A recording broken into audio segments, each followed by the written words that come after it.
Pakinggan mo itong mabuti kung paano bumayo. Huwag ka munang naalis dyan, huwag kang tatayo. Mas makakabuti kung aalamin mo to. Musika ang ginagamit, men, karapatan mo to. Pakinggan mo itong mabuti kung paano bumayo. Huwag ka munang naalis dyan, huwag kang tatayo. Mas makakabuti kung aalamin mo to. Musika ang ginagamit, men, karapatan mo to. Ako'y mamamahagi ng talatang kailanman hindi na naubusan. Minsan din naging bata na lagi nauutusan. Ngunit ilang beses ko nang tinataksa ang sarili na hindi magpapatinig sa mga nakagitang daliri. Ito ang biyahe kung saan maraming makikilala. May mga tunay at totoo, mayroon din naman mga doble kara. At sa mga nabanggit ay nasa sa iyo na ang huling desisyon kung paano ka magpapakumbaba. Dahil sa unat sa pool pa lang, alam naman natin na ang sistemang sinasabi ay siksik na sa laman. Pero imbis na magbawas, lawakan na lang ang pangunawa. Para ba tama na away, sagot sa sakit na lapatan na lang.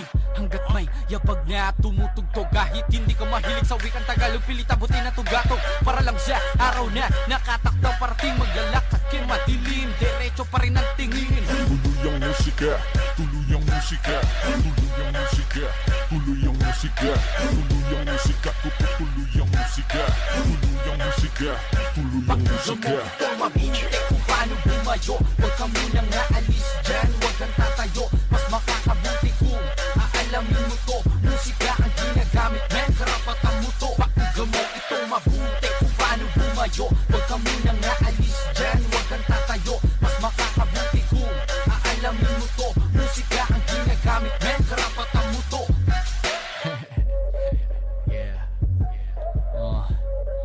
Ken Manila, Local Minds.